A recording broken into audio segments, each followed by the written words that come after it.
Hello, সবাই কেমন আছেন? আশা করি সবাই খুব ভালো আছেন, সুস্থ আছেন, সুন্দর আছেন, হাসি খুশি আছেন। আমি সৌম্য মুখার্জি, অশরীরী চ্যানেলে আপনাদের সঙ্গে আজ বুধবার। চলুন আমি ঘটনা বলি। একটা উম, তার আগে একটা পড়ে আপনাদের শোনাই। এই আমাকে মেসেজ করেছে একজন মেসেজে লিখেছে হোয়াটসঅ্যাপে, জেঠু আপনাকে প্রথম মেসেজ করলাম, আমার প্রণাম গ্রহণ করবেন। আমার পা ভেঙে গেছে ও অপারেশন হয়েছে। সময় না কাটার জন্য আমি আপনার গল্প শুনি ও খুব ভালো লাগে। আমি 23 দিন আগে একটি গল্প শুনি, পশ্চিম মেদিনীপুরের বৃহন্নলার গল্প, ও সেই উপস্থাপনাটি আমার মনের কল্পনার মধ্যে তুলে ধরি। তার 2 দিন পর থেকে আমার তুমুল জ্বর। 7 দিন ডাক্তার দেখানোর পর আমার জ্বর কমেনি। আমার পাশের বাড়ির এক কাকিমা আমাকে একটা মন্দিরে নিয়ে গিয়ে দেখান। আমি সেখান থেকে আরোগ্য লাভ করি। সেখানে আমাকে বলা হয় যে কোনো খারাপ ঘটনা চিন্তা করার জন্য আমার এটা হয়েছে। জানি না সেরকম কিছু হয়েছে কিনা, তাই আপনাকে জানালাম। ইতি পাপ্পু ভগত, বোলপুর, শান্তিনিকেতন। দেখুন, অনেক ঘটনা এরকম আছে। বলতে গেলে আমি প্রত্যেকটা ভিডিওতে বলি যে দেখুন, আমার কোনো মিউজিক নেই, কোনো হ্যান্ডস নেই, কিন্তু আমি এমন এমন ঘটনা বলেছি বা বলি, অনেক সময় এফেক্ট হয়ে যায়। এবং এগুলো নিয়ে আমি আগেও ভিডিওতে বলেছি, কোনো চিন্তা ভাবনা এগুলো নিয়ে করবেন না। বিশেষ কোনো চিন্তা ভাবনা কোনো করবেন না, তখনকার মতো শুনবেন এবং কমেন্টস করতে হলে করবেন, বাদবাকি ভুলে যাবেন। পরবর্তী সময়ে কোনো এন্টারটেনমেন্ট, কোনো অন্য কোনো চ্যানেল দেখবেন, দেখবেন, এগুলো দেখবেন। কারণ এগুলো অলৌকিক ঘটনা। যারা আমাকে এই ঘটনাগুলো পাঠান তারা কিন্তু ডিটেলসে পাঠান, ডিটেলসে। যার জন্য আমি বিশ্বাস করি, তাই ডিটেলসে পাঠান বলে আমি আপনাদের বলি। তা তারা যে ডিটেলসগুলো আমাকে দেন, আমি কিন্তু সব ডিটেলস আপনাদের দিই না, তাহলে আমার পক্ষে মুশকিল হয়ে যাবে আমার চ্যানেলে। বুঝতে পেরেছেন? সেই জন্য আমি সবটা দিই না। তাইতে অনেকের হয়তো মানে এগুলো বেশি আত্মস্থ করলে শরীর খারাপ হতে পারে। তাই আমি আগের থেকে বলে দিলাম যে এগুলো আবার বলে নেওয়া ভালো মাঝে মধ্যে, কারণ আমার তো ওই সমস্ত লেখা টেখা ওইগুলো আসে না, যে দিস চ্যানেল ইজ নট অমুক তমুক হ্যানা ত্যানা, এই সমস্তগুলো আমি দিতেও পারি না। আমি যা বলার আমি মুখে বলে দিতে। শুনুন, প্রথম ঘটনায় যাই। প্রথম ঘটনাটা হচ্ছে যে মেদিনীপুরের ওই ঘটনায় অনেকের, শুধু ওই ঘটনাটা না, আর একটা ঘটনা ছিল। একটু এফেক্টেড হয়েছিলেন অনেকে। ঠিক আছে, এফেক্ট পড়ে। তো যাই হোক, শুনুন, এই প্রথম ঘটনাটা আমাকে দীপঙ্কর বলে একটি ছেলে পাঠিয়েছে। উত্তর দিনাজপুরে রায়গঞ্জে থাকে ছেলেটি। ঠিক আছে? তো উত্তর দিনাজপুরে রায়গঞ্জে থাকে। এবারে ঘটনাটা হলো যে এই ছেলেটি 2014 সালে ও উচ্চ মাধ্যমিক পাশ করে এবং ওই 12 পাস করার পরে ও খড়দায় আসে। খড়দায় যে রামকৃষ্ণ মিশন আছে, মানে যেটা নাকি কি বলে, সিভিক কলেজ আর কি, মানে স্বামী বিবেকানন্দ সেন্টেনারি কলেজ যেটা আর কি, VC college, Vivekananda centenary college.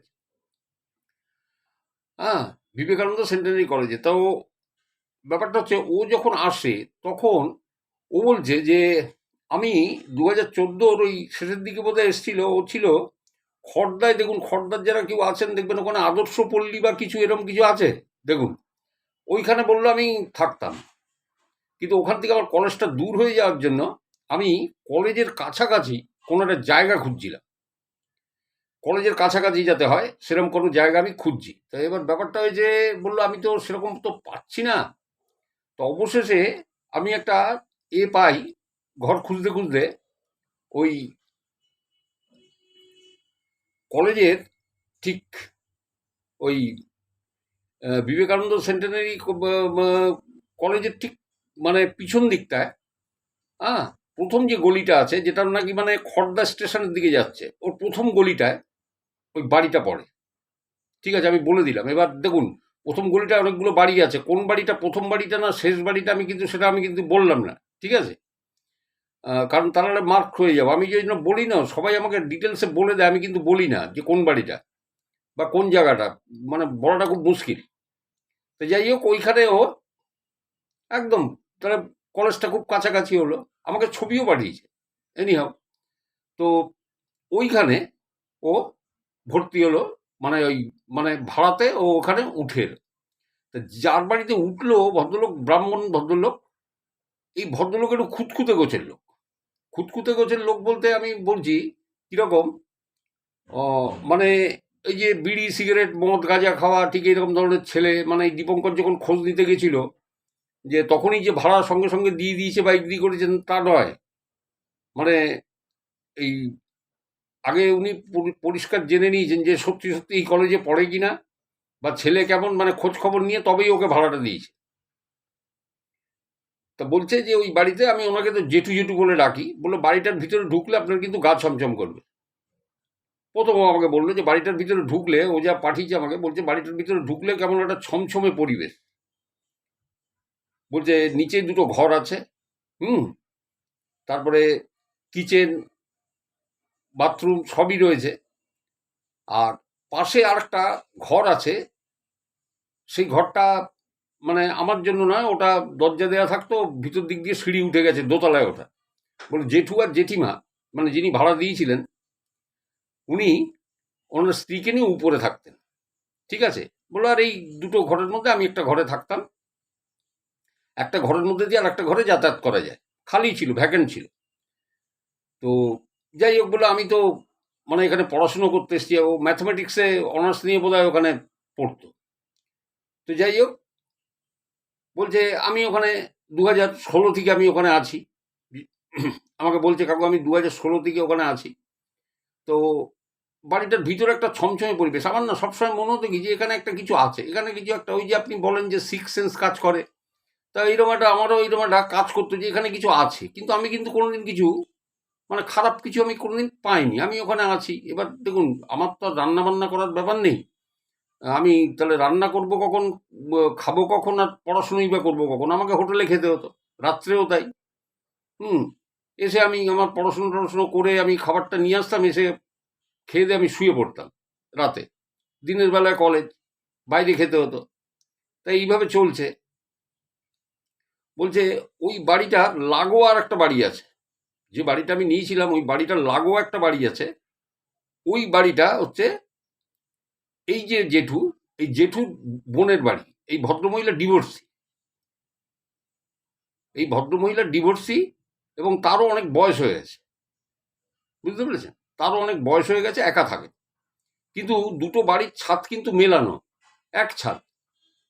ঠিক আছে, ওর বাড়িটার মাঝখানে একটা সরু প্যাসেজ মতো আছে, সেখানে একটা বাথরুম আছে।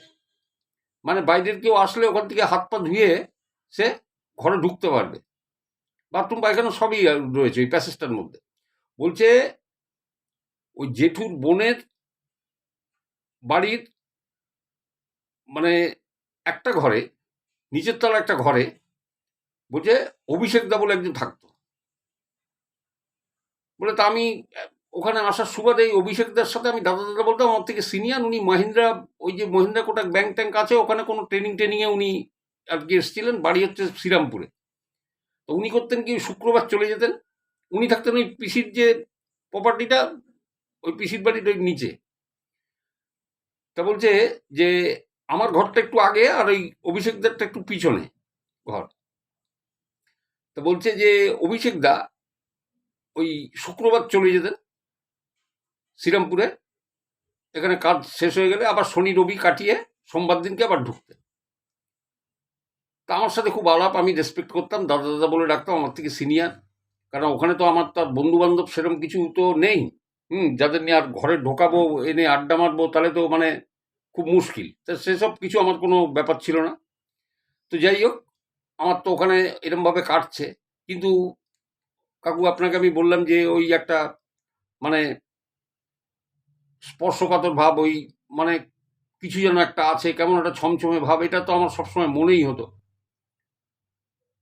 তো যাই হোক, বলছে এই করতে করতে 17 সালে, 2017 সালে ঘটনাটা আমার সঙ্গে ঘটে গেল।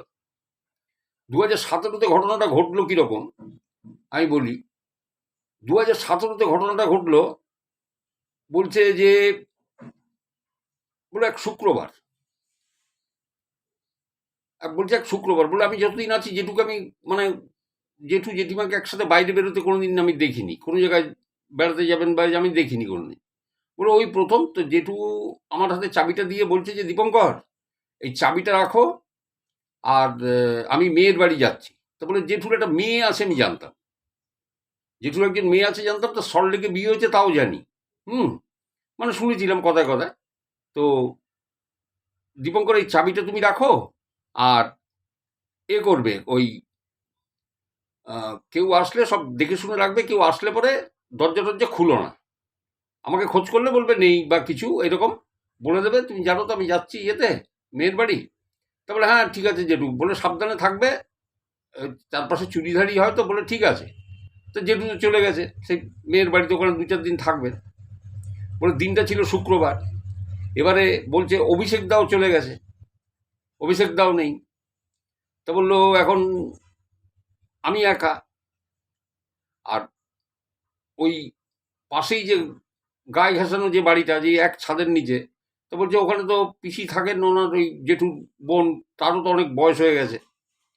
তা বলছে সেই শুক্রবারে, বললো আমি তো কলেজ টলেজ করে এসে আমি রাত্রিবেলাতে আমি পড়াশুনো করে খেয়ে দিয়ে আমি শুয়েছি। বললো রাত প্রায় 10:30 11টা মতো বাজে, আমি শুয়েছি, হঠাৎ শুনছি দূর থেকে কোনো যেন ঘন্টা বাজছে, মন্দিরের ঘন্টা যেমন বাজে টং টং টং, এরকম ঘন্টা বাজছে। তা আমি বলছি এই তো মন্দিরে ঘন্টার আওয়াজ, এই আওয়াজটা কোত্থেকে আসছে ভাই, বুঝতে তো পারছি না আওয়াজটা কোত্থেকে আসছে।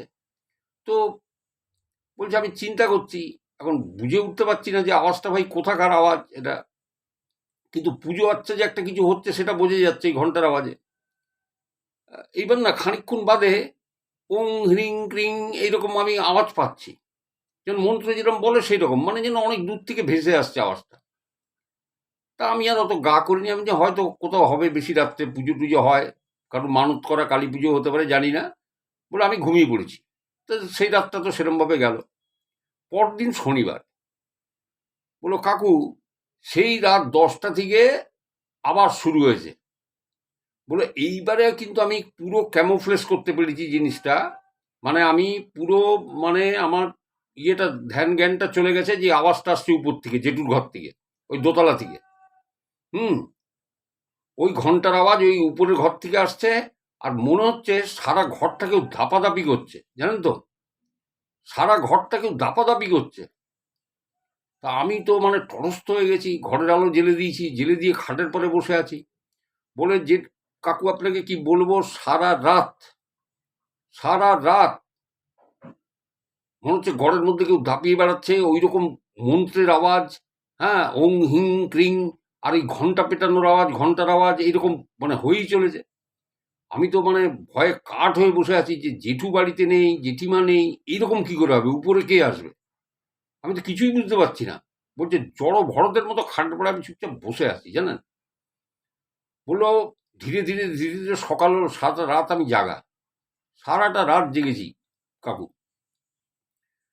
এবার পরদিন তো রোববার, অভিষেক দা আসবে তো সোমবার। তো যাই হোক, সে সকালবেলা তো হলো, আমার শরীর প্রচণ্ড ক্লান্ত লাগছে। বলে রোববারে, রোববার দিন আপনি বললে বিশ্বাস করবেন না, রোববার মানে সন্ধ্যেবেলা থেকেই শুরু হলো, রোববারে পুরো সন্ধ্যেবেলা থেকে শুরু হলো, ধূপ ধাপ, আর মনে হচ্ছে সিঁড়ির পরে ওই দোতলাতে সিঁড়ি নেমে আসার যে সিঁড়ি, ওখানে কেউ ধাপাধাপি করছে। হ্যাঁ, আর ওই ঘন্টার আওয়াজ, আর ওই মানে ওই মন্ত্র পড়ছে, কেউ যেন সারা ঘর লাফিয়ে বেড়াচ্ছে। আমি তো বললো তো আমি সারা রাত জাগা, আবার পরপর শুক্রবার ঘুমিয়েছিলাম, কিন্তু শনিবার রোববার আমি টানা 2 রাত জাগা, টানা 2 রাত জাগা আমি। ভোর হয়েছে সব স্তিমিত হয়ে গেল। বুঝো, রোববারে ভোর যখন হয়েছে তখন তো সব স্তিমিত হয়ে গেছে। বলছে যে রোববারে রাতের বেলায়, বলে আমার দরজায় চাপড় মারছে, চাপড় মারছে, এরম এরম করে চাপড় মারছে, ধাক্কাচ্ছে না, চাপড় মারছে, চাপড় মেরে বলছে দীপঙ্কর, দীপঙ্কর দরজা খোলো, আমি জেঠু, মানে একদম হুবহু জেঠুর গলা। আর আমি তো কনফার্ম জানি যে জেঠু আসেনি। হ্যাঁ, তার মানে দীপঙ্করকে বলে গেছে যে আমি অমুক দিন ফিরবো, জেঠু, আর ফিরলে পরে বললো আমি জানতাম। পরিষ্কার জেঠুর গলা, বলছে দীপঙ্কর দরজা খোলো, আমি জেঠু। মানে চিন্তা করুন কি অস্বাভাবিক ঘটনা। বলে আস্তে আস্তে আস্তে আস্তে সকাল হলো, সমস্ত আবার স্তিমিত হয়ে গেল। এবার সোমবার অভিষেকদা ঢুকেছে, আমি সকালবেলাতেই অভিষেকদা ঢোকার সাথে সাথে আমি অভিষেকদাকে ঘটনাটা বলেছি। কিন্তু অভিষেকদা করলো কি, মানে আমি ঘটনাটা বললাম অভিষেকদাকে, অভিষেকদা দেখছি একদম নিরুত্তাপ নিরুদ্বেগ একটা মানুষ, মানে কোনো যেন হিলদোল নেই, কোনো ব্যাপার নেই। আমি না খানিকটা অবাক হয়ে গেলাম, আমি বললাম কী হলো, লোকটাকে আমি বললাম যে এই ব্যাপার হচ্ছে, কিন্তু এ তো দেখি একদম মানে নিরুত্তাপ নিরুদ্বেগ, কী ব্যাপার। তা অভিষেকদাকে বললাম যে অভিষেকদা আমি এরকম এরকম ঘটনা ঘটলো, তুমি তো কিছুই বলছো না। তা বলছে চল তোকে নিয়ে যাচ্ছি। তো নিয়ে ওই জেঠুর বোনের কাছে গেছে। তো জেঠুর বোনকে যেয়ে পিসিকে যেয়ে ঘটনাটা বলেছে যে পিসি এই এই ব্যাপার, জেঠুর আর নেই, আমি এই শুক্রবার থেকে এই শুরু হয়েছে, এই এই ব্যাপার, আমি দুরাত ঘুমোইনি। তো তখন ওই পিসি বলছে যে জেঠুর একটা ছেলে ছিল, ঠিক আছে, পড়াশুনো করতো, এ করতো, মানে মোটামুটি পড়াশুনো খারাপ না, কিন্তু কোথার থেকে এই তন্ত্র মন্ত্র আয়ত্ত করতে শুরু করে, এবং বাড়িতে কালী ঠাকুর এনে ওই দোতলার ঘরে ওই কালী ঠাকুর রেখে ওখানে পুজো করতো। আর জেঠুর এগুলো একদম পছন্দ না। আর এই তন্ত্র মন্ত্র এই সমস্ত এই হাড় গোড় হেনা তেনা এই সমস্ত নিয়ে এসে, বুঝতে পারছেন তন্ত্রমন্ত্র করতে গেলে কি কি লাগে, কার পাল্লায় পড়েছিল জানা যায়নি। এবার জেঠু এত বিরক্ত হয়ে গেছিল, জেঠু এগুলো একদম পছন্দ করে না। আরে ছেলে হয়েছে, সে ভাই পড়াশুনো করবে, চাকরি করবে, এটাই তো, সে কিছুতেই মানে তাকে বাগে মানানো যাচ্ছে না। তখন জেঠু ওকে ঘরে তালা বন্ধ করে রেখেছিল, বুঝতে পেরেছেন, তালা বন্ধ করে রেখেছে। আর ওই তালা বন্ধ করে রাখাতে করেছি কি, ওই আত্মঅভিমানে হোক বা রাগে হোক, ওইখানে হ্যাংড হয় ওই ঘরে, বুঝতে পারছেন। এবং তারপর থেকে ঘরটা কিন্তু হন্টেড হয়ে যায়। এবং পিসিমা এও বলল যে আমার ভাই যখন, দাদা যখন বাড়ি না থাকে, হ্যাঁ, তখনই ওই আত্মাটা ওইরকমভাবে বেরিয়ে আসে, ও এরকম উৎপাত শুরু করে। আর যখন বাড়ি থাকে তখন আর বেরোয় না। মানে বাবাকে তো ভয় পেত, যাই হোক, বলে বলে আমার দাদা যখন থাকে বেরোয় না, আমার দাদা বাড়ির বাইরে গেলেই এরকম হয়। তার মানে আগেও কেউ এরকম এখানে এসছিল, তার সঙ্গে এরকম এই ঘটনাটা হয়েছে। বললো এই 2017-তে আমার সাথে কাকু এই ঘটনাটা ঘটে গেল। এরপরে আমি ওই বাড়িটা ছেড়ে দিই, আমি চলে আসি। আমার মানে পড়াও প্রায় শেষ হয়ে এসেছিল। হ্যাঁ, আমি ম্যাথ নিয়ে ওই ইয়েতে কলেজে, রহড়া রামকৃষ্ণ মিশন ওই কলেজে আমি পড়তাম। তা আমি আপনাকে বলে দিলাম, এই যার বাড়িতে থাকতো দীপঙ্কর, ওই ভদ্রলোক মারা গেছে। হুম, তিনি আর এই পৃথিবীতে নেই, মারা গেছে, মারা গেছেন। আর এই ভদ্রলোকের নাম আমি জানি। তো আমি আপনাকে তো বললাম, আপনাদের যেমন বলি যে সবাই আমাকে ডিটেলস বলে, যার জন্য আমি বিশ্বাস করতে বাধ্য হই। তা আমি ওই জন্য না ওনার নামটা আর নিচ্ছি না। উনি ব্রাহ্মণ, তবে ওনার একটা নিকনেম আছে বৃন্দা। বৃন্দা, দেখুন, আমি এটাও বলেছি যে ওই বিবেকানন্দ ওই সেন্টেনারি কলেজ যেটা আছে, ওর পিছন দিকের গলি, প্রথম গলিতে বাড়িটা আছে, যেটা খড়দা রেল স্টেশনের দিকে যাচ্ছে, আমি বলে দিলাম ওই গলির মধ্যে বাড়িটা আছে। এবং ডাকনাম বৃন্দা। আমি এটুকুও বললাম, যারা কেউ আছে তারা জেনে নেবেন, এর বেশি আমার বলার মানে সম্ভবই না, মানে তাহলে মুশকিল হয়ে যাবে, বুঝতে পেরেছেন। একই এগুলো একটু কিছু কিছু দেখুন অলৌকিক ঘটনা তো, এগুলো কিছু কিছু অনেকে না, অনেকে আছে কিন্তু চিন্তাশীল, এসব নিয়ে চিন্তা করে, ভাবনা করে, এবং এদের এফেক্ট করে যায় বেশি। যার জন্য আমি আমার পরপর কয়েকটা ভিডিওতে আমি বলেছি এগুলো নিয়ে বেশি চিন্তা ভাবনা এগুলো নিয়ে করবেন না। হ্যাঁ, এগুলো সবার সঙ্গে হয় না, সবসময় হয় না, কখনো কখনো কারো কারোর সাথে ঘটে যায়, তারা আমাকে জানায়, আমি সেই জন্য বলি। তবে এগুলো মিথ্যা ভাবার কোনো কারণ নেই, কারণ আমি তো আবার বলছি, যারা আমাকে পাঠায় তারা কিন্তু ডিটেলসে বলে, ডিটেলসে কার নাম কি সব জানে। তাহলে আমি এত বলি কি করে, ঠিক আছে। তা আমি এগুলো ডিটেলসে ইউটিউবে বলতে পারি না, কিছু কিছু আমাকে চেপে দিতে হয়। তো যাই হোক, চলুন আমি পরের ঘটনায় যাই। পরের ঘটনাটা দেখুন, পরের ঘটনাটা হচ্ছে একজন মানে সিস্টার। তো এই সিস্টার আমি বলি, এই সিস্টার দেখুন, আমি তো ওই রাস্তায় প্রচুর গেছি, এই মানে মিডল অফ সুকান্তনগর আর মাইকেল নগর, মানে উত্তর 24 পরগনা, এটা উত্তর 24 পরগনা ঘটনা। তো ঘটনাটা 2005 সালে, হ্যাঁ, 2005, 2005। তা তখন তো এরকম তো বোধহয়, এখন বোধহয় 3 লেনের রাস্তা হয়ে গেছে, এখন তো তখন তো ছিল না, 3 লেন বা 2 লেনের রাস্তা হয়েছে। আমি গেছি এই রাস্তায়, আমার খেয়াল নেই। ওইখানে তো আমার এক টাইমে ব্যবসা ছিল না, 22 বছর ওখানে ব্যবসা করেছি। তখন তো সিঙ্গেল রোড, মানে ছিল। তা ওইখানে দেখেছেন ওই সুকান্তনগরে একটা সুকান্তনগর বা তার আগে একটা চিংড়ি ফ্যাক্টরি আছে। চিংড়ি ফ্যাক্টরি মানে যেখানে চিংড়ি প্রসেসিং ফসেসিং করা হয় এক্সপোর্টের জন্য। ওখানে দেখবেন অনেক তামিল ছেলে মেয়েরা অনেক আছে, কাজ করে ওখানে। আর লোকালও কিছু আছে, কিছু গেঞ্জির কারখানা টারখানা আছে ওখানে, কাজ করে তারা। তো যাই হোক, ওই সিস্টার বাড়িটা হচ্ছে ওইখানে, ঠিক আছে, ওই চিংড়ি ফ্যাক্টরির পিছন দিকে বা ইয়েতে ওই রকম জায়গা। তো কারণ উনি বলেছেন যে ওনার বাড়ি থেকে বেরিয়ে ডান দিকে মানে বেশ কিছুটা এগিয়ে আসলে বাঁ দিকে একটা লোকনাথ মন্দির আছে, ঠিক আছে, লোকনাথ মন্দির আছে। ডান দিকে একটা বাড়ি আছে, ডান দিকে একটা বাড়ি আছে ভদ্রলোকের, মানে অন্তত 14-15 কাঠা জমির পরে বাড়িটা। মানে বাড়িটা অত বড় না, জমিটা অত বড়, পুরো বাউন্ডারি দিয়ে ঘেরা, আম গাছ জাম গাছ কাঁঠাল গাছ সব আছে বাড়িটায়। 2005-এর কথা বলছি, এখন কি আছে জানি না। তো ওই বাড়িটায় ওই এক ভদ্রলোকের বাড়ি, তো 4-5টা খুব উঁচু পাঁচিল দিয়ে ঘেরা, ঠিক আছে। ওইটা দিয়ে সোজা আবার আপনি মানে সুকান্তনগরের দিকে ওই রাস্তাটা মানে সোজা চলে গেল, ঠিক আছে। তার পাশে একটা গলি আছে, ঠিক আছে। গলিতে না ঢুকে সোজা রাস্তা দিয়ে গেলে ওটা সুকান্তনগরের মধ্যে ঢুকে গেল, মানে আমি বললাম না ইন বিটুইন সুকান্ত আর মাইকেল নগরের এরকম আর কি। তো যাই হোক, ঘটনাটা 2005-এর জুলাইয়ের শেষ বা আগস্টের প্রথমে। সিস্টার অতটা মনে করে বলতে পারেননি, মানে ঘটনাটা তো অনেক বছর আগেকার। তাই সিস্টারের ছেলে মেয়ে আছে তখন 2005-এ।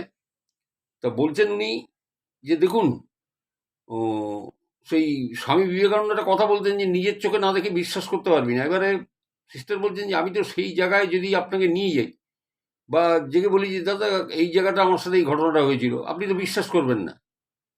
হুম। তো যাই হোক, আমি ঘটনাটা বলি কি হয়েছিল।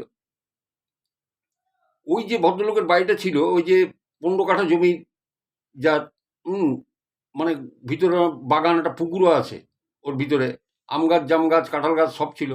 বাড়িটার সামনেটায় একটা জামরুল গাছ ছিল, একটা করমচা গাছ ছিল, আর একটা বেল গাছ ছিল। সিস্টার বলছে আমি যখন ছেলেকে স্কুলে দিতে যেতাম তখন আমি দেখতাম যে ওই গাছে ওই ছেলে ওখান থেকে ওই জামরুল কুড়োতো। বলছে বাড়ির ভিতরে তো ঢুকতো না, ওই চাতালের পরে সিমেন্টের বাঁধানো চাতাল আছে ড্রেনটা কভার করবার জন্য, ওইখান থেকে ওর জামরুল কুড়োতো। বা আরো অনেক ছেলে টেলে যারা স্কুল স্কুল যেত, বাচ্চা বাচ্চা তো ওরাই জামরুল কুড়োতো বলে। তখন আমি ওই বেল গাছটা খেয়াল করি। তাই যাই হোক, বেল গাছ ছিল। বলছে এই লোকনাথ মন্দিরটা বাঁ দিকে, আর ওই লোকনাথ মন্দিরের গায়ে আর একটা বাড়ি ছিল প্রায় কাছাকাছি, ঠিক এই বাড়িটার উল্টো দিকে, এই 15 কাঠা জমিওয়ালা বাড়িটার উল্টো দিকে একটা বাড়ি ছিল লোকনাথ মন্দিরের গায়ে। ওই বাড়িটায় মানে অনেকে না অপঘাতে মৃত্যু হয়েছে। যেমন ধরুন, কোনো সমাজ বিরোধীদের মানে উপদ্রবে আক্রান্ত হয়ে কেউ হয়তো মারা গেছে, সমাজ বিরোধী আক্রমণে কেউ হয়তো ট্রেনে অ্যাক্সিডেন্ট করে মারা গেছে। এরকম যাই হোক, গোটা 3 ঘটনা ওই বাড়িটার আছে বলে আমি শুনেছিলাম। আমি দেখিনি, আমি কিন্তু বিয়ের পর হয়ে এসে আমি শুনেছিলাম ঘটনাটা। বাড়িটা এখনো আছে, আমি জানি না এখন কি অবস্থায় আছে, আমি তো বলতে পারবো না। হ্যাঁ, কারণ অনেক তো প্রমোটিং টমোটিং অনেক কিছু হচ্ছে এখন, বুঝতে পারছেন তো কোথায় কি অবস্থা আছে। আমি 22 বছর, আমি অনেক আগে, আজ থেকে 14-15 বছর আগে, 13 বছর আগে, হ্যাঁ 13-14 বছর আগে, 15 বছর আগে ছেড়ে চলে এসেছি ওই জায়গাটা। কারণ আমার যেখানে জায়গাটা ছিল, মানে আমার ব্যবসা যেখানে ছিল সেটা মালিক বিক্রি করে দিয়েছিল, ঠিক আছে। আমরা তো ভাড়াতে ছিলাম, যাই হোক। তো এইবারে সিস্টার বলছে যে ওই 2005-এ জুলাইয়ের শেষ বা আগস্টের প্রথমে, বলছে যে আমার হাজবেন্ডের মানে সকাল থেকে মানে প্রচণ্ড মানে লুজ মোশন হয়, প্রচণ্ড মানে পেটের ইয়েতে বারবার পায়খানায় যাচ্ছেন আসছেন, আর বমিও করেছেন কয়েকবার। তা বলে সারাদিন তো ওই তো জল মুড়ির পরে রয়েছে, হ্যাঁ ওই মুড়ি ভেজানো জল বা জল মুড়ি এই খাচ্ছেন, আর তো কিছু খেতে পাচ্ছেন না। এবারে পেটেও তো কিছু নেই, পেটে কিছু দাঁড়াচ্ছে না, অনেকবার বমি করেছেন, তো ওষুধ টষুধ খেয়েছেন। যখন বিকেলের দিকে হয়েছে কি, সেদিনকে প্রচণ্ড বৃষ্টি বিকেলে, মানে বেশ ঝমঝমিয়ে বৃষ্টি, খুব ভালো বৃষ্টি হয়েছে, তো ভালো কথা। তো সিস্টার বলছেন যে ওনার হাজবেন্ড ওনাকে বললেন যে তুমি একটা কাজ করবে। তখন এই কটা বাজে, 6:15, সন্ধ্যে 7:15, মানে এমন কিছু রাত না। তা বলছি যে তুমি এই সামনের ওই মুদি দোকান থেকে এক প্যাকেট একটু চিড়ে ভাজা আনবে, মুড়ি খেতে আর ভালো লাগছে না, ওই মুড়ির জল মুড়ি আর ভালো লাগছে না মুখে, মানে সারাদিন তো ওই মুড়ি জল মুড়ি ওই খাচ্ছেন, কারণ পেটে তো কিছু দাঁড়াচ্ছে না, পেটে তো কিছু রাখতে হবে। তো যখন ওষুধ টষুধ খেয়ে বিকেলের দিকে একটু সুস্থ হয়েছেন, তখন তিনি বলেছেন যে তুমি আমার জন্য এই সামনের দোকানটা সামনে এক ভদ্রমহিলার মুদির দোকান, সব পাওয়া যায়। তো বলে আমরা ওই দোকান থেকেই সব টুকটাক জিনিস টিনিস সব কিনি।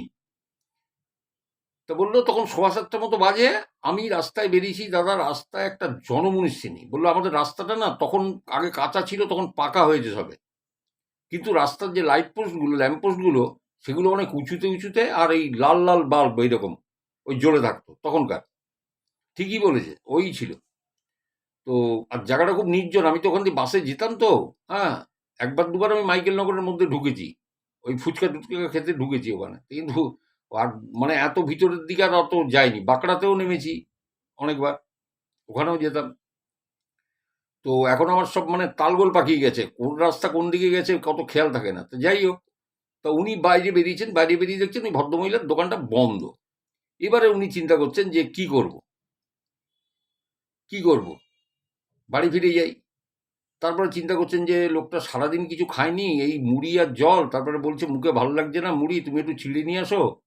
তা না নিয়ে যাবো, আর তো একটা দোকান আছে, সেটা তো ওই যে বাড়িটা, ওই যে 15 কাঠা বাড়িটা, ওই লোকনাথ মন্দির বাঁদিকে পড়বে। হুম। আর ওই ডানাতে ওই যে 15 কাঠা ওই জমি, ওই বাড়িটা পড়বে, আর উল্টো দিকে ওই বাড়িটা, যে বাড়িটা অপমৃত্যু হয়েছিল, দুটো বাড়ি একদম এইরকম, রাস্তার এই দিকে আর ওই দিকে অপোজিটে। তা বলছে, আমি ভাবলাম যে না, আমি যাই। সোজা রাস্তা গিয়ে একটু বাঁ দিকে নিলে একটা পুকুর আছে, দিঘি আছে, ওখান থেকে একটা রাস্তা সোজা চলে গেছে নিউ ব্যারাকপুরের দিকে, একটা সুকান্তনগরের দিকে ঢুকেছে। ওই মুখটাতে একটা দোকান আছে, বলছে আমার দেওরের বন্ধুর দোকান ওটা, আমার নিজের দেওর যে তার বন্ধুর দোকান, মুদির দোকান। তা বলে অতটা দূর যেতে হবে, তা একা একা যাচ্ছি। বলে দাদা বিশ্বাস করবেন না, বৃষ্টি তখন আর নেই, কিন্তু গাছের পাতা দিয়ে টপ টপ করে জল পড়ছে, মানে এত বৃষ্টি হয়েছে রাস্তায়। না, আমি দেখছি আশ্চর্যজনকভাবে একটা লোক নেই। আর এই 7:15 7:30টার মধ্যে লোকনাথ মন্দিরে তাও দু একজন লোক টোক থাকে আলো জলে। তা তাড়াতাড়ি সন্ধে টন্ধে দিয়ে তারাও মন্দির টন্দির বন্ধ করে চলে গেছে, কেউ নেই, পুরো ফাঁকা। বলে আবেদন আমি হাঁটতে হাঁটতে তো যাচ্ছি, হ্যাঁ ওই দোকানটায় থেকে চিড়েটা নিয়ে আসবো। বললো আমি না আপন মনে হাঁটতে হাঁটতে যাচ্ছি, এইবারে আমি দূর থেকে দেখছি যে একটা লোক, হ্যাঁ মানে দূর থেকে বোঝা যাচ্ছে যে ধুতি গেঞ্জি পরা এরকম সামনের দিকে আসছে। তাই বললাম যাক, তবু তো একটা লোকের দেখা পাওয়া গেল, তবু তো একটা লোকের দেখা পাওয়া গেল, যে একটা লোক তবু আসছে। তা বলছে মানে একা একা যাচ্ছি তো। বলে খানিকক্ষণ বাদে লক্ষ্য করলাম যে লোকটা আসছে, আমিও হেঁটে যাচ্ছি, লোকটাও আসছে, কিন্তু লোকটার যেন হাত পা নিজের বসে নেই, মানে পা যেন কেমন টলমলো, হাত ফাতগুলি যেন কেমন কেমন চলাফেরা তো অস্বাভাবিক। তা বলছে সে কি, এ তো মাতাল টাতাল বলে মনে হচ্ছে। তা ঠিক আছে, মাতাল হলেও কি করবে, কি এখান থেকে অনেকেই তো আমার জানাশুনো, আশেপাশে বাড়ি আছে, চিৎকার করব, কি আর করবে। তো উনি বলছে এইভাবে আমি চিন্তা করতে করতে, দাদা আমি যে কিভাবে আমি এগোলাম আমার না আর কিছু মনে নেই। হঠাৎ আমি দেখছি যে আমার সামনে ওই রকম মানে বিশাল আকায় লম্বা, মানে অত লম্বা, আমি তার পেটের কাছে পড়ি। ওই লোকটা, ওই যে সাদা ধুতি আর গেঞ্জি পরা, বলছে আমি তার পেটের কাছে। বলে মহিলার সাধারণত একটু বেটে হয়, কিন্তু আমি তো এমন কিছু বেটে না যে কোনো মানুষের পেটের কাছে পড়বো। বলে তার কাছে আমাকে ইঁদুরের মতো দেখাচ্ছে, প্রায় 6.5 ফুট 7 ফুটের মতো লম্বা। আমি না এটা মুখ তুলে এরকম ভাবে তাকাচ্ছি ওনার দিকে। এইবারে উপরের দিকে চোখ তুলে তাকাতে দেখি তার চোখ দুটো লাল না, বিড়ালের চোখ যেমন ক্যাটসাই এরম চেরা, চোখ চেরা, গোলমণি না, মণি চেরা, বিড়ালের চোখের মতো ওই রকম চোখ। বলে দাদা আমার না মানে সারা শরীর দিয়ে না মানে হিমেল রক্ত বয়ে যাচ্ছে। আর কোথায় ঘটেছে, ওই যে মানে অপঘাতে মৃত্যু হয়েছে যে বাড়িটা লোকনাথ মন্দিরের গায়ে, আর উল্টো দিকে যে যে 15 কাঠা জমিটার যে ভদ্রলোকের, যার বাড়িটা, ওনার ওই ঠিক এই ওই ওই স্পটটায় হয়েছে। এবারে বলছে যে আমি কি করে যে আমি বেরোলাম, মানে রাস্তা পুরো জোড়, আমি যাবো কোথা থেকে? বললো আমি ওই ভদ্রলোকের ওই ড্রেনটা কভার করার জন্য একটা সিমেন্টের চাতাল করা ছিল, তারপরে গেট, আমি চাতালের পরে উঠে না ওর বগলের তলা দিয়ে কোনো রকম আমি পাস করে গেছি, ওর বগলের তলা দিয়ে আমি পাস করে গেছি। তা বলছে আমি না তখনও এত সিরিয়াস নিইনি কিছু, আমি যে একটা লোক ওইরকম ওই উঁচু লম্বা হাক্কার ওইরকম একটা লোক, আমি তখন আমার কিছু মনে হয়নি। হ্যাঁ, ওই যে বিড়ালের মতো চোখ এরকম চেরা এরকম যে জ্বলছে, তখনও আমার কিন্তু এসব ফিলিংস আসেনি। আমি দেখেছি কিন্তু এত ফিলিংস আমার আসেনি। তখন না হাঁটতে হাঁটতে হাঁটতে হাঁটতে ওই দোকানটাতে গেছি। তারপর যে আমার দেওরের বন্ধুর দোকানে পৌঁছেছি, দেখছি ওই দোকানের বাইরে দাঁড়ানো। তা আমাকে দেখে জিজ্ঞাসা করছে, বৌদি কি লাগবে? তা আমি বললাম, এই এক প্যাকেট চিড়ে ভাজা দাও। তা আমার না একটু মানে সন্দেহবশত আমি ওকে জিজ্ঞাসা করেছি যে আচ্ছা, এই রাস্তা দিয়ে কিছুক্ষণ আগে খুব উঁচু লম্বা ধুতি গেঞ্জি পরা এরকম কেউ গেছে? যার মানে গেঞ্জিটা একদম না, মানে বলছে সিস্টার আমাকে বলছেন যে আমি সামনে দেখছি তার পৈতেটা এরকম এই বাঁ দিক থেকে মানে ডান দিকে এরকম পুরো পরিষ্কার কেপটে বসে আছে, গেঞ্জির নিচে ফুটে উঠেছে, পরিষ্কার বোঝা যাচ্ছে, পৈতেটা পর্যন্ত দেখা যাচ্ছে, কিন্তু চোখটা ওই রকম আর অতটা লম্বা। তো বলো আমি সেই জন্য একটু মানে বিস্মিত হয়ে যাওয়াতে আমি ওকে জিজ্ঞাসা করলাম আমার দেওরের সেই বন্ধুকে যে এরকম দেখেছো এরকম কেউ কোনো লোককে? যেতে বলে না বৌদি, আমি তো ওখানে এই বৃষ্টি হয়েছে, আমি 15 মিনিট বাইরেই দাঁড়িয়ে আছি, হ্যাঁ, দোকানের বারান্দায়। বললো 10-15 মিনিটের মধ্যে কোনো খদ্দের আসেনি, আর এমন কাউকে তো আমি দেখিনি, কেন কি হয়েছে? বললো না কিছু না। এবার সিস্টার বলছে আমি তো চিড়ের প্যাকেটটা নিয়েছি, নিয়ে আর এবার আমি আসতে পারবো। এবার আমার আনকেনি ফিলিং শুরু হয়ে গেছে, আমার ফিলিংস এখন শুরু হয়ে গেছে। আমি তখন চিন্তা করছি যে এবার আমি ফিরবো কি করে, তখন আমার ফেরার চিন্তা হয়ে গেছে। দেখুন, তো বলছেন যে আমি চিড়ের প্যাকেটটা নিয়ে দাঁড়িয়ে আছি, দেখি আর কেউ আসে কিনা। দেখি যে ওই যে 15 কাঠা জমি যেটা যে বাড়িটা পড়ে, ওই যে ওই গলির মধ্যে থাকা এক ভদ্রলোক, তাকে আমি চিনি, তিনি এসছেন কোনো জিনিস নিতে। আমি অপেক্ষা করছি উনি কখন জিনিস নিয়ে যাবেন বাড়ির দিকে, এবং উনিও জিনিস নিয়ে বাড়ির দিকে যাচ্ছেন। ওর পিছন পিছন ওই সিস্টার হাঁটতে হাঁটতে হাঁটতে হাঁটতে ওই বাড়িটা পার করেছে, পার করে নিজের ঘরের মধ্যে ঢুকে গেছে সেই চিড়ে ভাজার প্যাকেট নিয়ে। তো ঢুকে যাই হোক, বলছে যে পরদিন সকালবেলা আমার বুক পিঠ কি ব্যথা আপনি চিন্তা করতে পারবেন না, মানে বুকের মধ্যে যন্ত্রণা, পিঠ ফিট মনে হচ্ছে না ফেটে যাচ্ছে। যাই হোক, কিছু হয়নি। তো আমি সেই দিন রাত্রিরে আমি শুয়েছি, আমি স্বপ্ন দেখছি ভোরের দিকে যে আমাকে কেউ হাত ধরে টানতে টানতে এই বিশোরপাড়া রেল লাইন, বিশোরপাড়া, মানে উনি বুঝতে পারছেন যে ওখানে ওনাকে কোথায় টেনে নিয়ে যাচ্ছে, বিশোরপাড়া রেল লাইনের ধারে মনে হচ্ছে ওনাকে কেউ এরকম টান মেরে এরকম কোনো ফেলে দিয়ে এলো। আর উনি না ওই স্বপ্ন দেখতে দেখতে উনি বলছেন আমার মুখ দিয়ে গোঁ গোঁ করে আওয়াজ বেরোচ্ছে। বলে আমার মেয়ে ঘুমাচ্ছিল, আমার মেয়ে টের পেয়ে গেছে। মেয়ে বলছে ও মা ও মা, কি হলো কি হলো? তখন আমি না এরকম করে ঝাড়া দিয়ে উঠেছি। বলে তারপর থেকে আমার জ্বর কাকে বলে, এই জ্বর আর পেটে ব্যথা। বলে দাদা আপনি বিশ্বাস করবেন না, আমি 10-12 দিন ভুগেছি। আমি প্যারাসিটামল একটা করে খাই, আমি তারপরে 1.5খানা খাওয়া শুরু করলাম, তারপরে দুটো, ওই দুটো খেলে সামান্য একটু জ্বরটা কমতো, আর ওই পেটের যন্ত্রণা। তো ওষুধ তো খাচ্ছি, কিছু তো হচ্ছে না। তো বলছে আমার পাশের বাড়ি এক ভদ্রমহিলা আছে, আমি দিদি দিদি বলি, উনি আমার বাড়িতে আসতেন, আমার ছেলে মেয়ের সাথে খেলাধুলো করতেন। তা আমি ওনাকে সব বলি, তখন উনি সমস্ত শুনে বলছেন যে তোমার কোনো হাওয়া টাওয়া লেগে গেছে খারাপ। আমি ওনাকে বলেওছি যে এই কিন্তু হয়েছে। তা বলছে যে আমি তখন বললাম ওনাকে, দিদি এখানে কেউ আছে এরকম ঝেড়ে টেড়ে দেয় বা কিছু এরকম গুনিন বা এরকম ইয়ে? তা বলছে না এখানে তো কাউকে আমি এরকম দেখি না, বা আমার সাথে এরকম পরিচয়ও নেই। তো তুমি একটা কাজ করো, তুমি তো বর্ধমানে, বলছে বর্ধমানে সিস্টারের বাপের বাড়ি, বলে তুমি বর্ধমানে যাও। বলে হ্যাঁ বর্ধমানে আছে, আমার বাপের বাড়িতে আছেন। বলে তাহলে কিন্তু তোমার শরীর ঠিক হবে না। বলে কন্টিনিউ দাদা, আমার সে কমছেই না জ্বর, আর ওই সাথে ওই পেটের মধ্যে এরকম ব্যথা। ডাক্তার দেখিয়েছি, হয়নি। বললো আমি ওই অবস্থায় জানেন তো আমার ছেলেকে নিয়ে মেয়েকে নিয়ে আমি গেছি, আমার হাজব্যান্ডকে বলে যে আমি বর্ধমানে আমি গেলাম, এরকম আমার শরীর খুব খারাপ। তো নিয়ে গেছি, নিয়ে গিয়ে বলে ওখানে আমাদের কালী মন্দির আছে, সেখানে একজন ওই গুণিন আছেন, যিনি এইগুলো সমস্ত সব ভালো জানেন টানেন। আমার বাপের বাড়িতে ও পরিচিত, বলে উনি আমাকে ঝেড়ে টেড়ে উনি আমাকে ঠিক করলেন এবং আমাকে একটা মাদুলি দিয়েছিলেন, এবং মাদুলিটা দিয়ে বলেছিলেন যে কখন কিভাবে ধারণ করতে হবে, কোন হাতে ধারণ করতে হবে, সব বলেছিলেন, এবং বলেছিলেন যে মাদুলিটা পরার পরে 7 দিন আপনি কিন্তু বর্ধমান শহর ছাড়বেন না, মানে বর্ধমানটা ছাড়বেন না। 7 দিন এখানে থাকবেন, 7 দিন বাদে বাড়ি যাবেন। এবং সিস্টার বলছেন যে আমি সেইটাই করেছিলাম। ওই 7 দিন আমি ছিলাম মায়ের কাছে। 7 দিন বাদে আমি আমার ছেলেকে নিয়ে, মেয়েকে নিয়ে আমি আবার ইয়েতে আসি। তারপর আমি ধীরে ধীরে সুস্থ হই। দাদা, এইটা ঘটনাটা আমি আপনাকে জানালাম। হ্যাঁ, আপনার যদি মনে হয় যে আপনার ভালো লেগেছে, তা আমি বললাম, ভালো তো অবশ্যই লাগবে, কারণ এইরকম একটা ঘটনা আরও ওই সুকান্তনগর আর ইয়ের ওইখানটাতে, ওই জায়গাটা উত্তর 24 পরগনা, এইরকম এরকম অনেক ঘটনা আছে জানেন তো।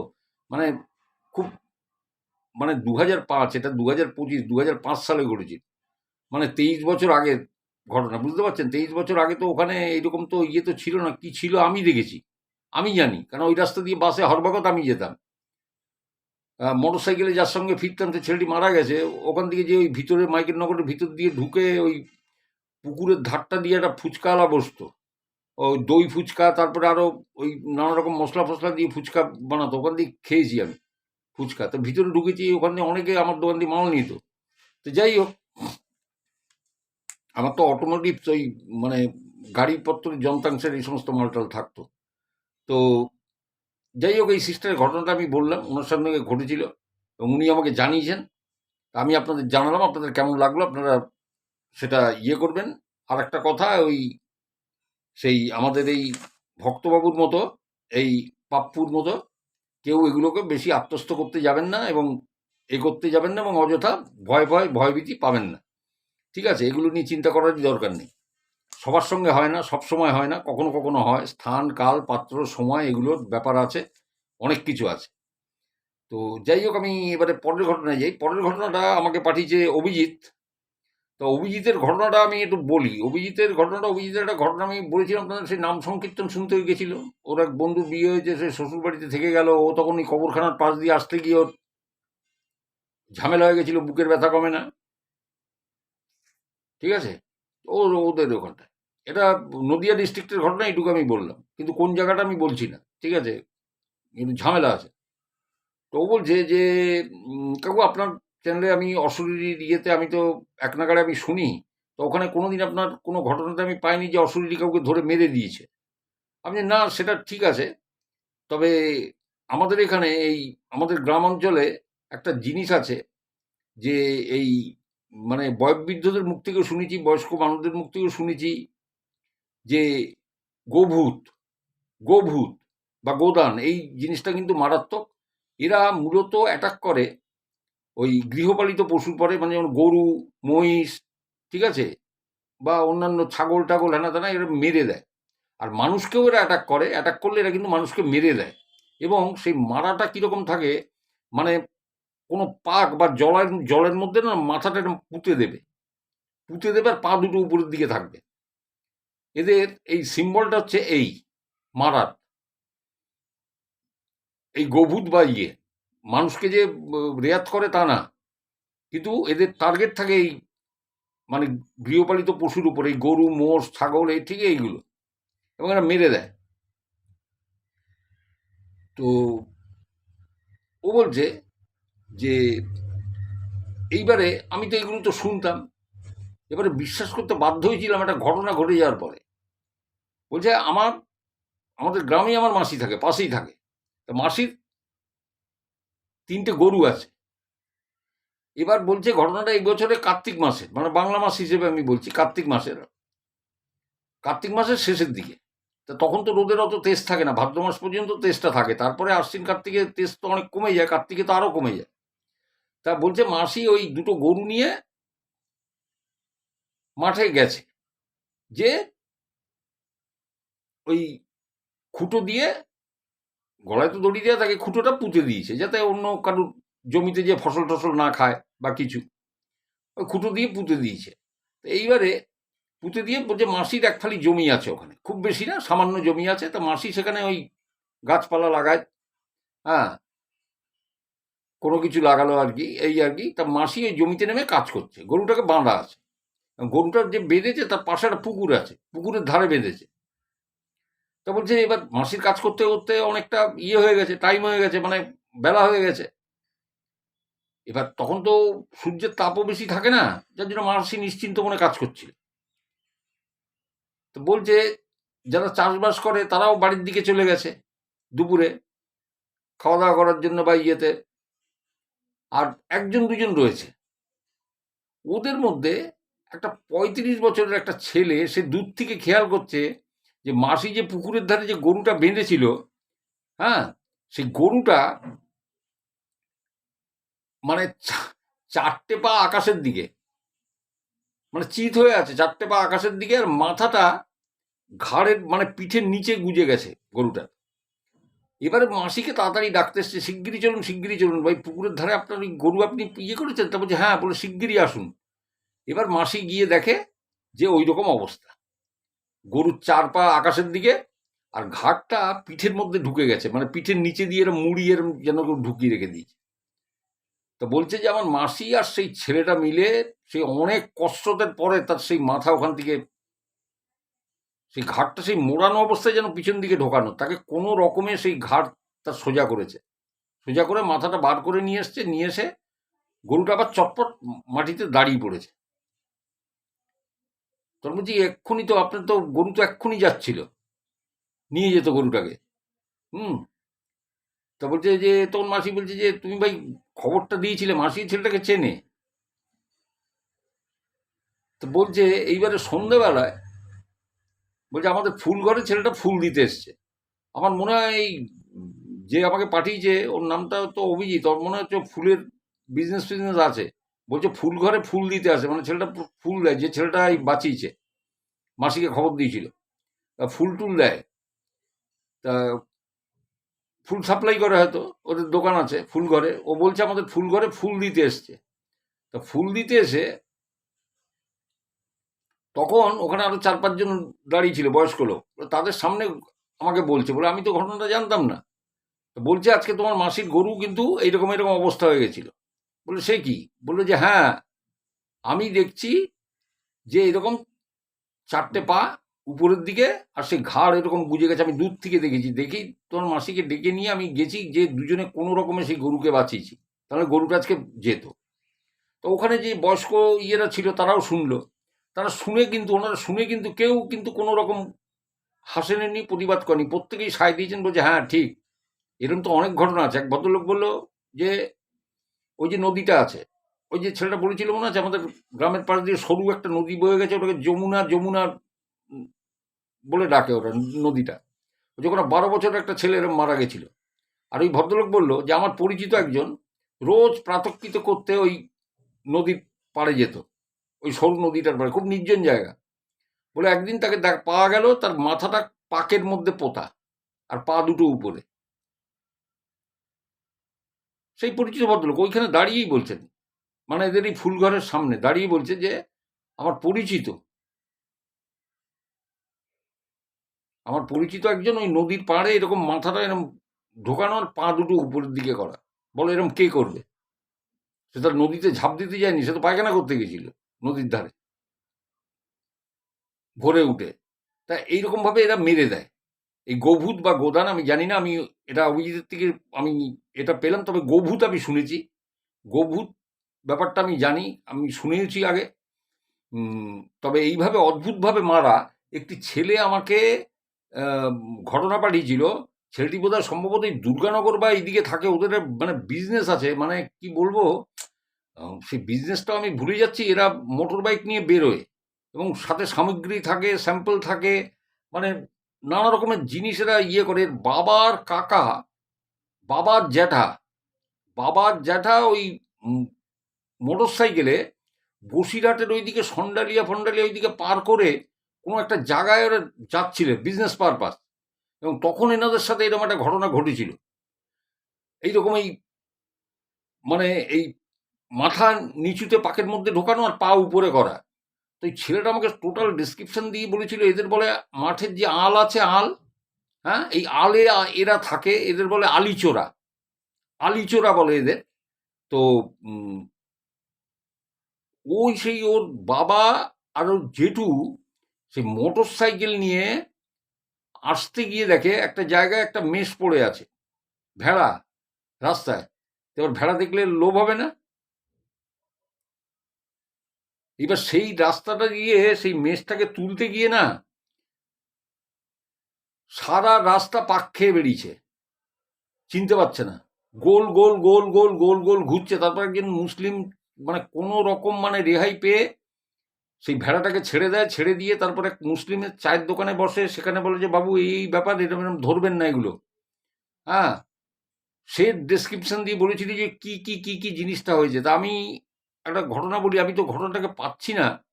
এই ঘটনাটা যে আমাকে পাঠিয়েছিলেন তিনি যদি আমাকে একবার, সেই ছেলেটিকে বলছি, যদি এই ঘটনা শোনেন বা এই ভিডিওটা শোনেন তাহলে আমাকে একটু পিন করবেন হোয়াটসঅ্যাপে। হোয়াটসঅ্যাপে তোমার ঘটনাটা ছিল, আমি পাচ্ছি না। হুম, কে বলেছিল আমাকে একটু হোয়াটসঅ্যাপে করো, আমি ঘটনাটা বলবো। মানে অনেক ঘটনা পড়ে থাকে তো আমার বলা হয়ে ওঠে না আস্তে আস্তে। হ্যাঁ, সেগুলো নিচের দিকে চলে আসে।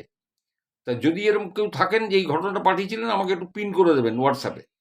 তো ঠিক আছে। তা এই অভিজিতের ঘটনাটাও, এই গোভূতের ঘটনাটাও এরকম ঠিক ওই আলিচোরার মতোই এইরকম। এরা নাকি মেরে মাঠের আলের মধ্যে ভেড়িতে, ভেড়ি এলাকায় এগুলো হয়। ও এবং এটা হয়েছিল, ঘটনাটা হয়েছিল ওই ভেড়ি এলাকাতেই ওর বাবার জ্যাঠার সাথে। মোটর সাইকেল নিয়ে যখন ব্যবসার কাজে গেছিল তখন এইরকম ওনারা ঝামেলার মধ্যে পড়েছিলেন। সেই ঘটনাটা অনেকটা বেশ বড় ঘটনা। তো আমি নিশ্চয়ই বলবো, যদি আমাকে পিন করে হোয়াটসঅ্যাপে আমি নিশ্চয়ই বলবো ঘটনাটা। তো আপনারা ঘটনাগুলো এতক্ষণ শুনলেন, কেমন লাগলো আমাকে জানাবেন। 46 মিনিট অলরেডি হয়ে গেছে, আর বড় করব না, লিঙ্গারও করব না। তো 3টে ঘটনা আমি বললাম। আবারও বলি, এই পাপ্পু ভগতের মতো কেউ আত্মস্থ করতে যাবেন না এই ঘটনাগুলো। আমি ওই রহড়া রামকৃষ্ণ মিশনের ওই ভিসি কলেজের কথা বলেছি, বিবেকানন্দ সেন্টারি কলেজের কথা বলেছি, দীপঙ্করের ঘটনা বললাম, আমি সুকান্তনগরের ঘটনা বললাম, আমি অভিজিতের ঘটনা বললাম। ঘটনা আপনাদের কেমন লাগলো আপনারা জানাবেন। হ্যাঁ, পারলে যদি ভালো লাগে নিশ্চয়ই কমেন্ট করবেন। ব্যাস কমেন্ট করে ব্যাস ওইটুকুই শেখ। এইগুলো নিয়ে আর মাথা ঘাঁটবেন না বা মাথা ঘামাবেন না এগুলো নিয়ে। কেন হয়, কি হয়, এগুলো জানার আগ্রহ অত মনে হয় ভালো না। কারণ আমার পিছনে 24 ঘন্টা কাঠি করে, মানে কোনো সময় আমার মানে শরীর ঠিক যায় না। ঠিক আছে? তো যাই হোক, চ্যানেলের সাথে থাকুন, সঙ্গে থাকুন। সবাই খুব ভালো থাকুন, সুস্থ থাকুন। আবার দেখা হবে অন্য কোনো ঘটনা নিয়ে বা অন্য কোনো দিন, এরকম বুধবার, শুক্রবার বা সোমবার। ততক্ষণ পর্যন্ত সবাইকে অনেক নমস্কার। চ্যানেলটা সাবস্ক্রাইব করবেন। আর আপনারাও যদি কেউ ঘটনা পাঠাতে চান ঘটনা পাঠাতে পারেন। ঘটনা পাঠাবার ঠিকানা হলো আমার হোয়াটসঅ্যাপ নম্বর ডেসক্রিপশন বক্সে দেওয়া আছে, যেখানে লেখা আছে মা, দাদু, ঠাকুমা আশরাফ অতীত। ঠিক ওই লেখাটাকে প্রেস করুন, দেখুন নিচে একটা নম্বর আসবে, হোয়াটসঅ্যাপ নম্বর দেওয়া আছে। ওই নম্বরে এসে একটা হাই লিখবেন। তো আমি নিশ্চয়ই সাড়া দেবো। তো সবাই খুব ভালো থাকুন, সুস্থ থাকুন, নমস্কার। আবার দেখা হবে।